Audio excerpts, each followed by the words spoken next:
There it is. Yes, Woo! we're live. We're live. Oh man, she's excited. I'm excited. Hope you all are excited because this is going to be an awesome one with one of the coolest people on the internet. Oh man, you guys are we're all gonna have fun. I've never been called one of the coolest people on the internet, but I like it. Get ready, everybody. We're gonna have some fun. Practicing Polyamory, real-life perspectives from the imperfect people of polyamory. The mission of the Practicing Polyamory podcast is to provide a platform for all of the real-life, flawed humans that practice polyamory so that we might all learn from one another and grow as a community. Enjoy the show.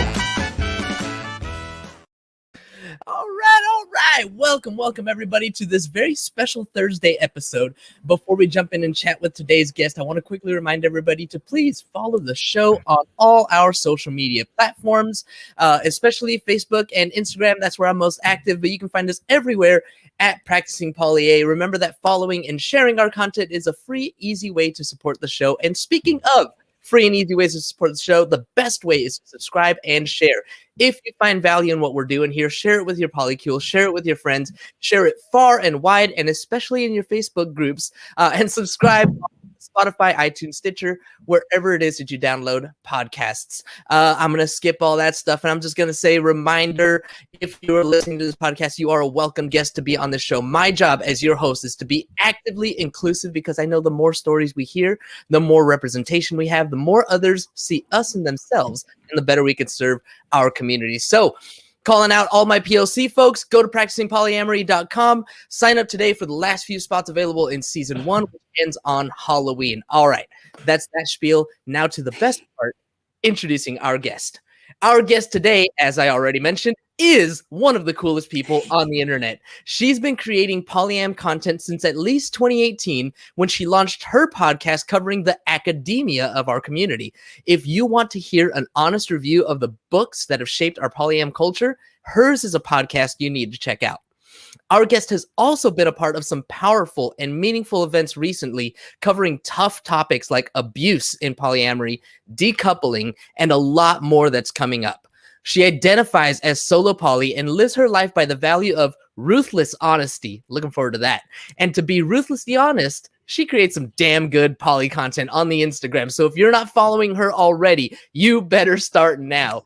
Joining us today from across the pond in the UK, host and creator of the PolyPages podcast, Instagram channel, and all-around super cool human that I'm excited as heck to meet. Welcome to the show, Claire Louise-Trevor.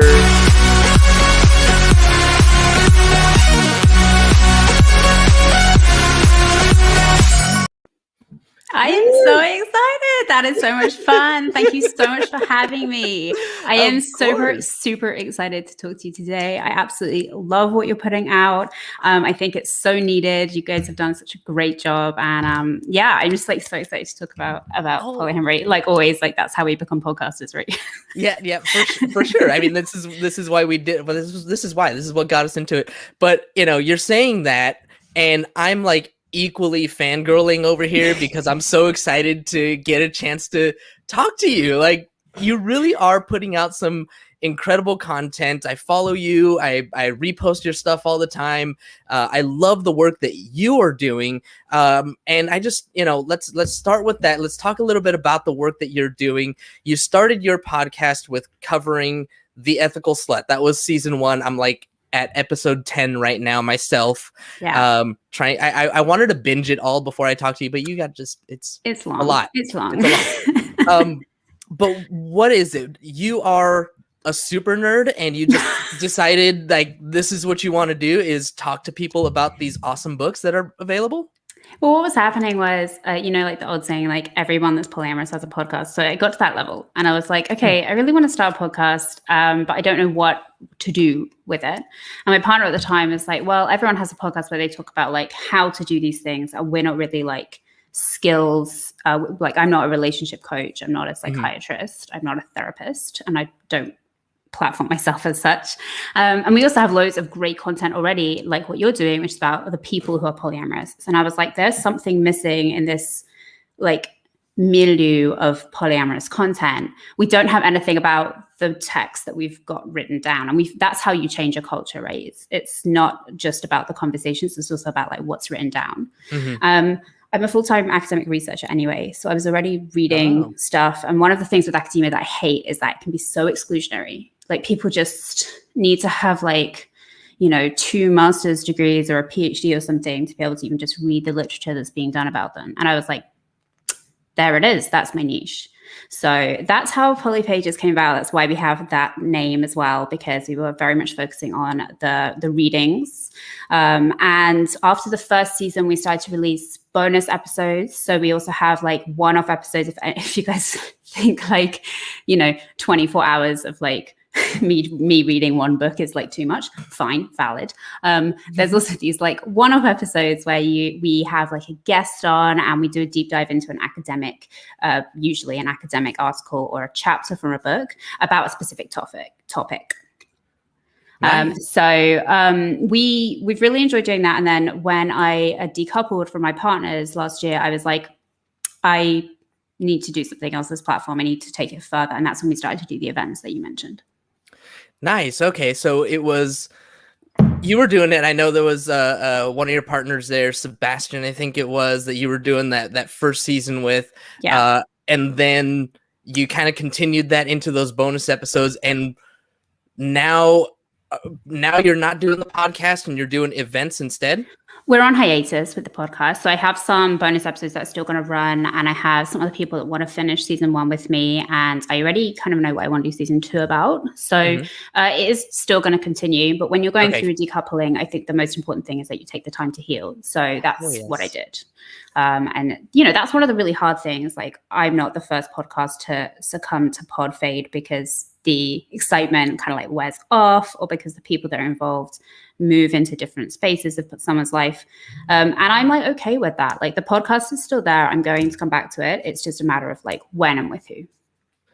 Love it. I love it. And, it kind of leads perfectly into our topic today. We're talking about solo polyamory and relationship anarchy. So a big part of solo poly is that decoupling. It's being able to do these things on our own. I learned a lot from my current partner, who also identifies as solo poly, and she does a lot of things on her own now.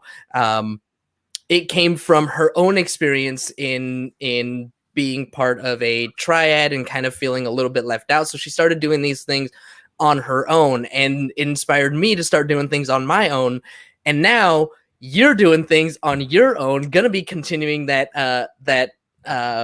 podcast into season 2. And I want to kind of just dive into that and, ask you what it is about the solo polyamorous lifestyle that attracts you. What is it that makes you want to identify as such? Well, I've always been a very like independent person. And I think that's also why monogamy always is part of the reason why monogamy always felt like there is more than this relationship is letting me explore. Like, there's more in me. So when I kind of became, I don't want to say became poly, because I've always been poly. Like, this is how I intuitively relate to people. But when I started to abide by sort of that practice and basically go into relationships being like, monogamy is not something I'm going to offer, there was still this expectation that I would like invite people to make life decisions with me that I didn't feel comfortable with. There was the expectation that I would share finances, which is something that I've always been very like adamantly against. So all of these things for me were very important when I was defining my solo polyamory. And I you can have those boundaries and still be in like a hierarchical structure or not be polyamorous at all. You can still have those boundaries. But for me, that just really sat quite well in what I wanted. That doesn't mean that I wasn't partnered. And one of the things that happened when I decoupled from all 3 of my like major partners in the space of like 3 months was people started, even in the polyamorous community, being like, well, you're not polyamorous anymore because you don't have any partners. And I was like, honey, like, I've always had these boundaries. Like, now, hell no. Exactly. And I was like, I haven't named the account, but they're a really large account. And I was like, you should know better. What the hell? Come on, man. Yeah, I was like shocked that someone would try after we're in a subculture that's already like marginalized, and within us we already have people that are more marginalized because of the oppression lasagna that is our lives. So I was like, you can't be out here telling people what they're allowed to like call themselves and what they're not. And really, it doesn't change anything. If I'm partnered with one person or I'm partnered with many people or I'm not partnered, my polyamorous identity is still like contained within myself. So for me, that's kind of how I found my way to solo poly. And also like all of the coolest people that I have met are like, yeah, I'm solo poly. I don't know why. Like we have a really big like presence on Instagram, and we're really collaborative as like the bigger accounts and like all of the accounts. Actually, we're super collaborative. There's not a lot of like competition and rivalry, and so many of them are run by solo poly women, and I'm wondering why that is. But yeah, you know, it's almost statistical. I was listening to the Remodeled podcast recently, and they were looking at their stats, and they have like 70% women that listen, and my podcast is very much the same, like 70%, you know, women are listening as opposed to the men. So statistically, that's just who maybe identifies as polyamorous in general. What do you think? Maybe there's something in the way that we socialize men to be like, you're an island, you shouldn't have to look for answers or support. Maybe I really feel like our patriarchy like treats men like trash, right? Like, which is why when I meet a man that's not a feminist, I'm like, you realize like you're the one that's suffering as well. So maybe it's just like socially it's more accepted for women to go out and try and like make a community. Like we're very like socialized to do that and to care for others. I'm not saying that I'm like the least maternal person in the world, not going to have kids, but like we still have that like allowance that maybe the society isn't giving our men. But that's just off the top of my head. I don't know. Now, along with this solo poly women in general, I'm kind of finding something that you just mentioned right now. A lot of the solo polyam women that I've met that I know also don't want kids. Right. Yeah. That's interesting. Yeah. I mean, I don't know. What are your thoughts on that in general? I mean, I've always known I didn't want to have kids, like before I even knew, like, I don't know what monogamy, let alone polyamory, was about. But I think one of the beautiful things about polyamory is that you don't want to, like, if you don't want to actually have a child, and that is something that really, like, especially now that I'm over the age of 30, like, people are really on it. Like, it's relentless. But the nice thing about polyamory is that you can have like that. I don't want to house a being inside my body. I don't want to create life, or maybe I want to do those things, but I don't necessarily want to be like traditional mother figure. Polyamory gives us this opportunity to like choose paths, make different decisions that maybe seem like not possible if you haven't tapped into this sort of culture and this way of thinking about community in a really different way. One of the things I love about polyamory is its like radical anarchist potential. Like we could completely reshape society if we gave up heteronormative monogamy. I mean, yeah, that would completely change society. Like everything would change. But I mean that we can say that about so many things too.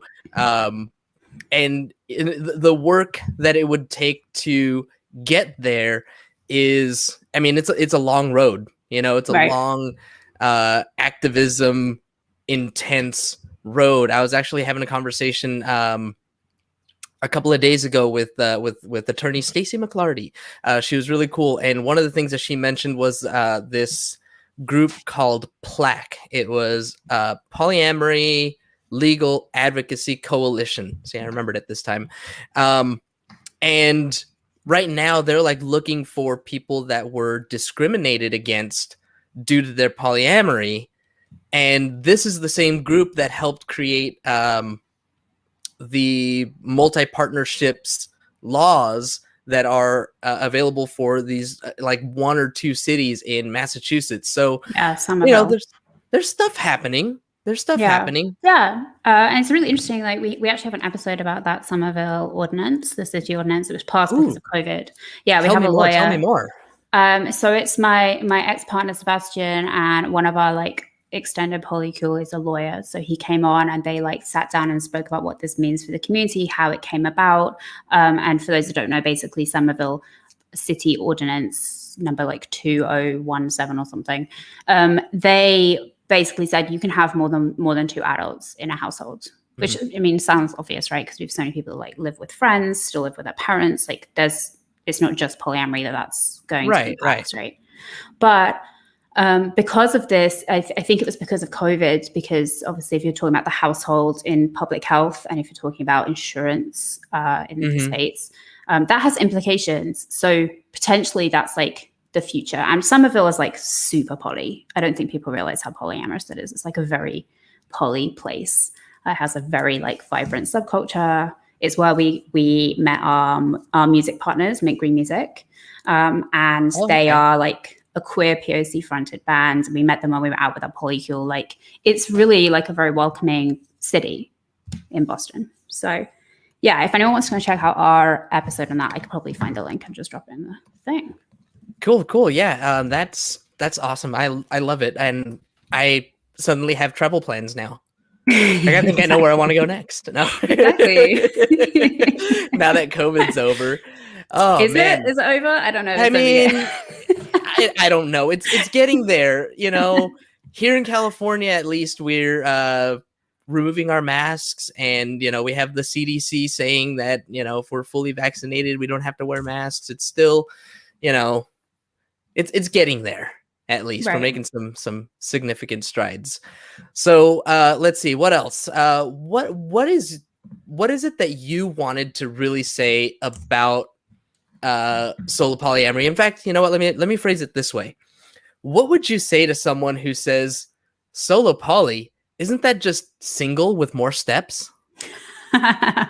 People do say that, yeah. And I guess like you can just point to any one of the people. Like there are hundreds of people that are solo poly that are in relationships. Doesn't mean you're not committing. It just means that your commitment is to yourself first, which I would argue is how it really should be. Even if you are in a monogamous relationship, even if you don't identify as polyamorous, your relationship to yourself is the most important thing.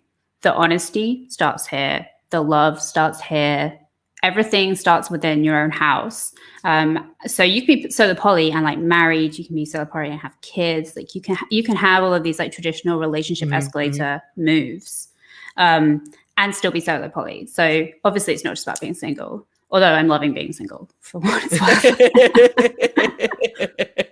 It's something. I'm living alone for the first time in like 7 years, and it's all right. It's not bad. Yeah. I mean, it was tough because of COVID, but yeah, it was like very nice for me to have basically all of the time that I want to do things. And it's amazing how much more full I am in terms of like what I'm able to give other people. So when I decoupled, I spent a lot more time like on my friendships, really like fostering those, learning how to love my friends. I'm one of those people that tells my friends that I love them all the time. I went and lived with a friend for the first time as an adult. I rebuilt my relationship with my mother. I moved jobs. Like I just had so much more energy that I could cater to other areas of my relationship. I think we sink quite a lot into romantic relationships. It's just one type of relationship you can have. So yeah, if anyone hasn't been single for a while and they're a bit scared about it because this came up during the decoupling, like don't be. It sucks to go through a breakup, but the potential for your life is like it's going to be fine. I want that message to be out there for anyone that's like struggling with decoupling, because yeah, it's tough. I would have liked to know that, you know, like when I was, it really like was difficult. So I would have liked to have someone be like, you are going to be great. Like this will pass. And it does. I mean, it takes time, of course, but one of the things that you leaned on was other relationships, and that kind of leads to that other part of the oh, nice, thanks.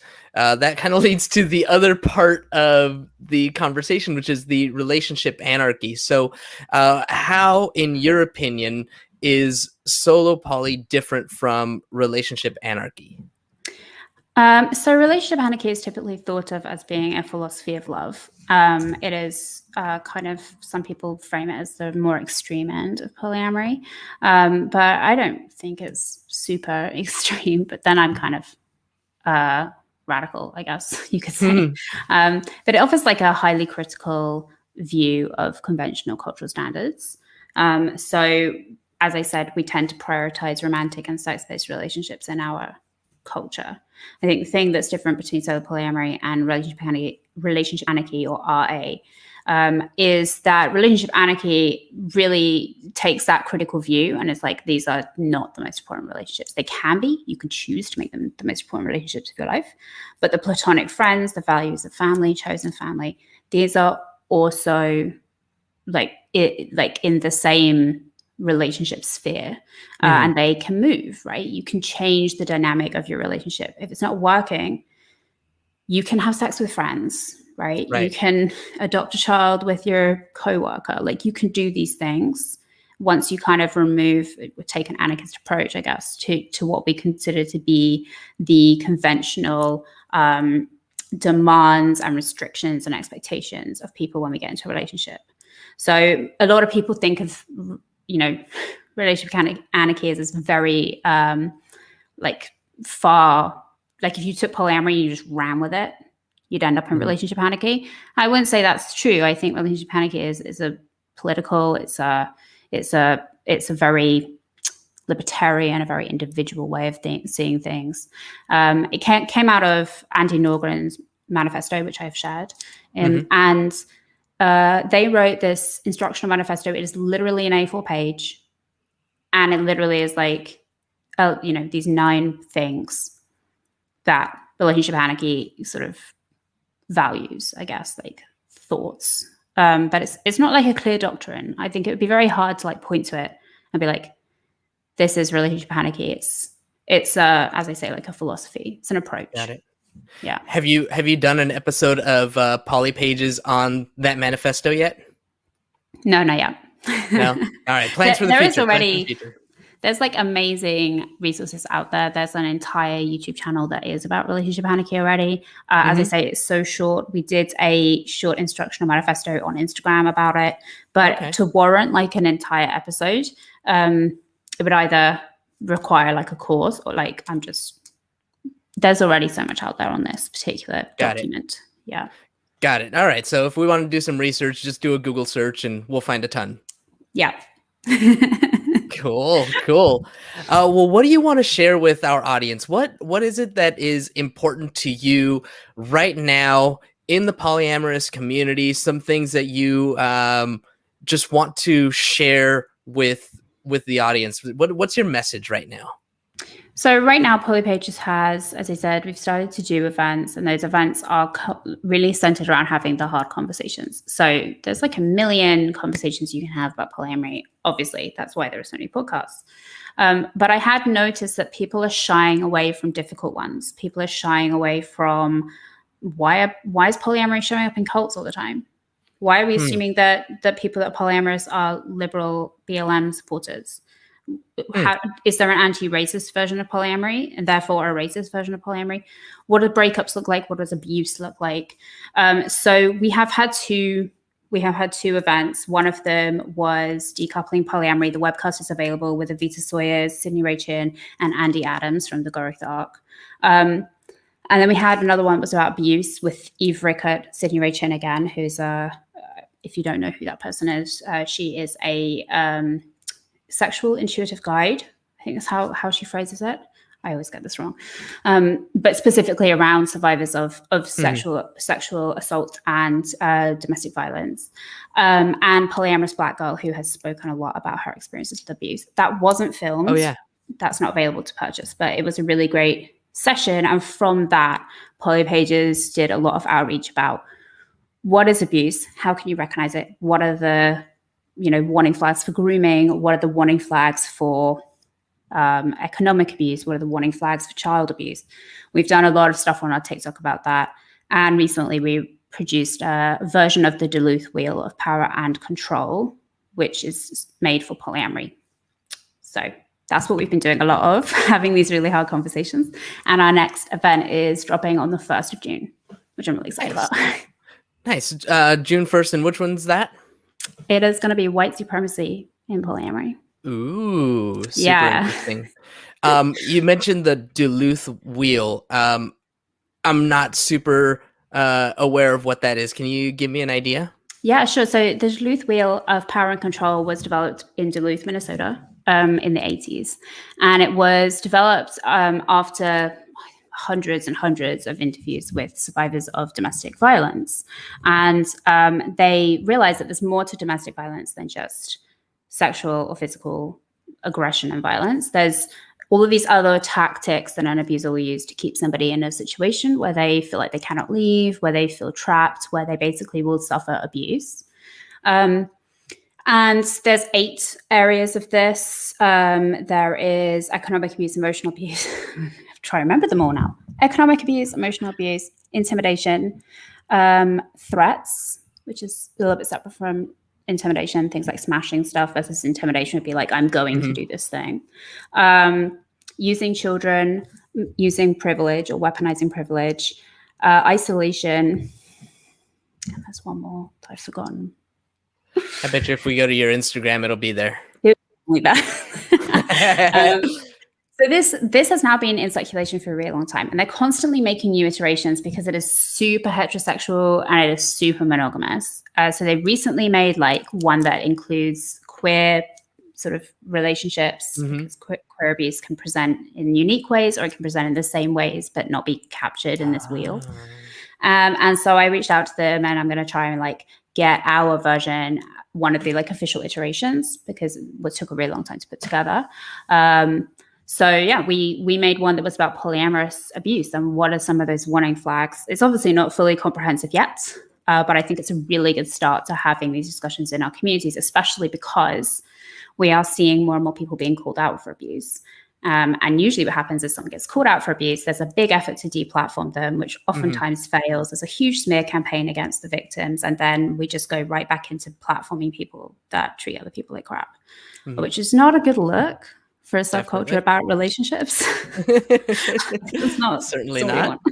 Yeah, no. So yeah, it's been really hard few months to put this like all together, because it's obviously like very emotionally taxing. I'm also a survivor of emotional and psychological abuse, so it was like really hard to do. But I think it's an important element of the conversation. It absolutely is. And this is one of the reasons why I was so excited to have you on the show. I sit here behind this microphone and I interview people and I talk to people, and, I dig into the stories and try to get, as much representation, as many stories out there as we can. But the work that you're doing, like this is stuff that takes smarts. As an academic person, like you read a lot, you write a lot, you create a lot. You've created these courses and these events that are meant to like really, really teach people and give people a lot of takeaways. And I'm just, I'm over here just talking to people, saying what's up, and let's do that.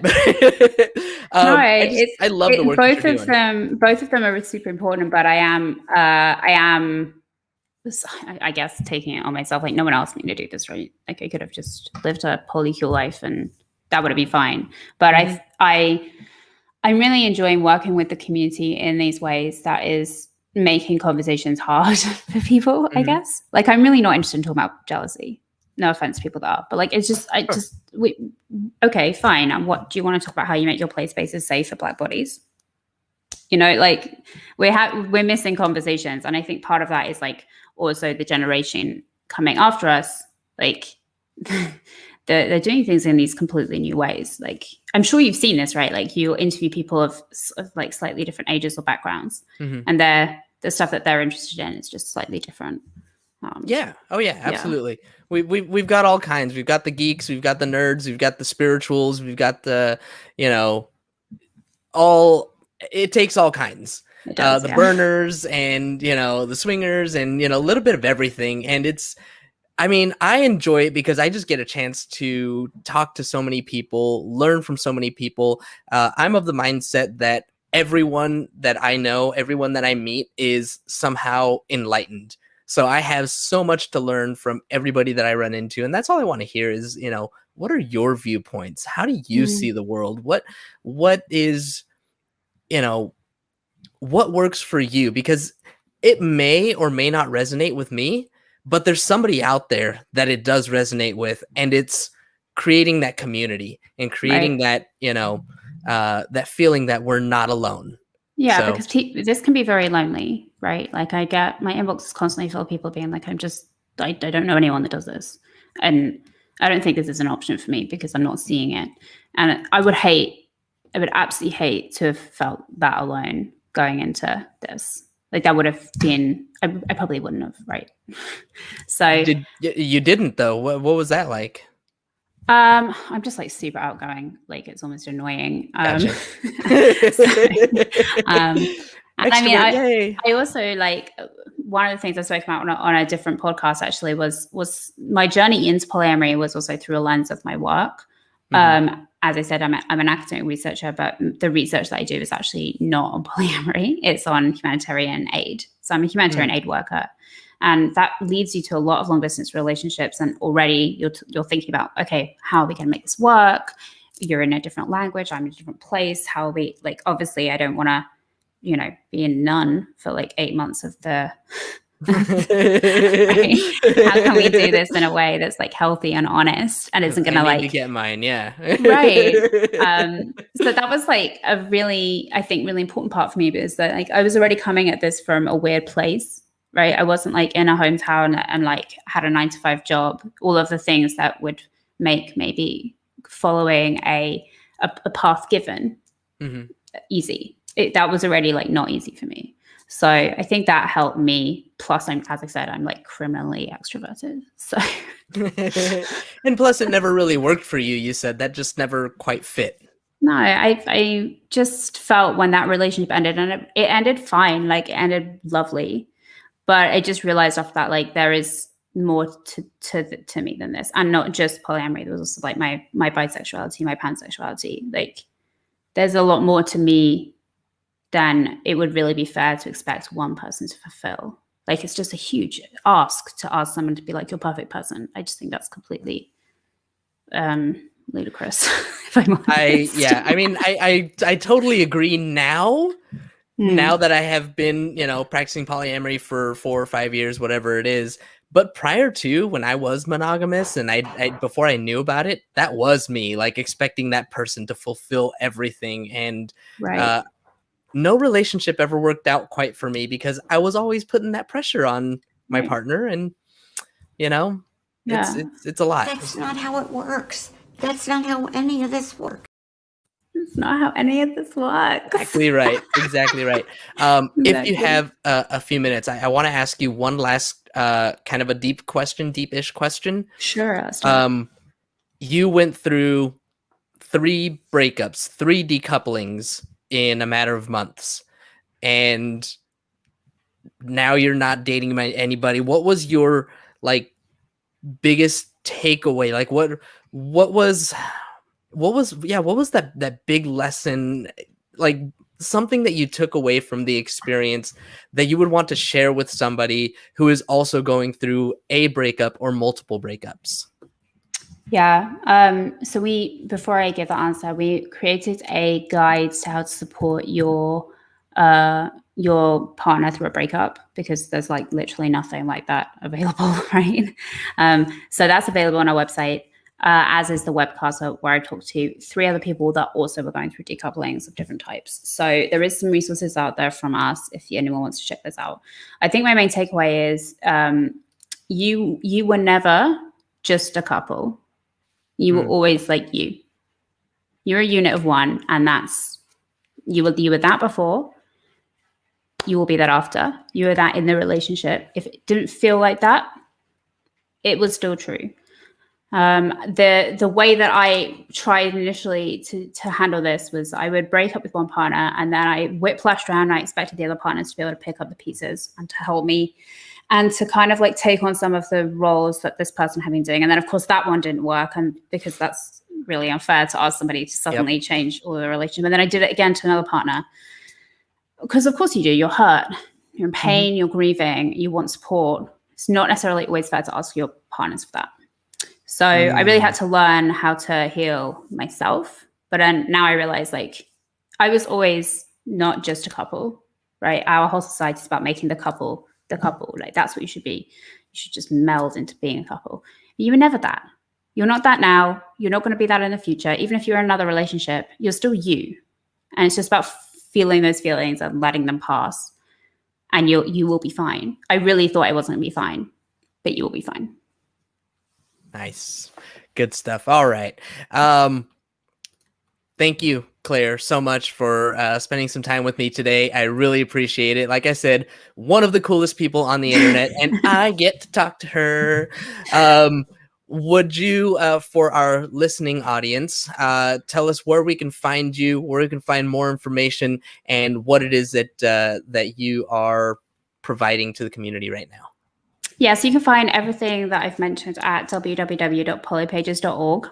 That has all of our resources, a research hub, which hosts academic research where they need participants. It also hosts the Ultimate Poly book list. So if you're new to this and you want to do some reading, come join me, read the books. And it has our podcast on there as well. You can find us on Instagram at PolyPages, PolyPages. And you can find us on TikTok with the same username if you'd like to go on TikTok.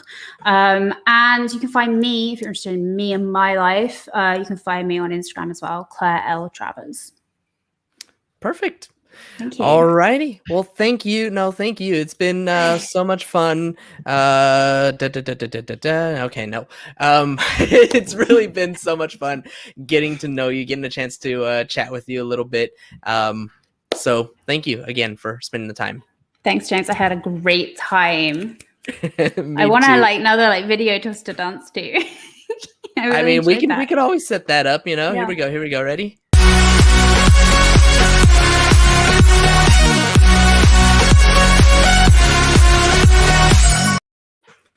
Feel like we're getting started and getting this thing going again. Thank you. Seriously, it's been so fun. All right. Have a wonderful day. You as well. And thank you also to our live audience for tuning in today. As a reminder, when we're live, you get no commercial interruptions, but the same can't be said for those podcast downloads. So if you want to avoid the commercial interruptions, be sure to catch us live Monday through Wednesday, or sometimes a special Thursday, or sign up for Patreon, where you get access to our commercial-free RSS feed and support the show. Don't forget to subscribe on YouTube and wherever it is that you download your podcast if you haven't already. And please leave us a review. We'll really appreciate it. All right, everybody, that's all we got. Until next week. Have a nice day. Thank you for tuning in to the Practicing Polyamory podcast. Would you or someone in your polycule like to be a guest? Sign up at practicingpolyamory.com and join the conversation. Please support us by subscribing, liking, and following us on social media at Practicing Polya by clicking any of the affiliate links on our website, or by subscribing at patreon.com/practicingpolya.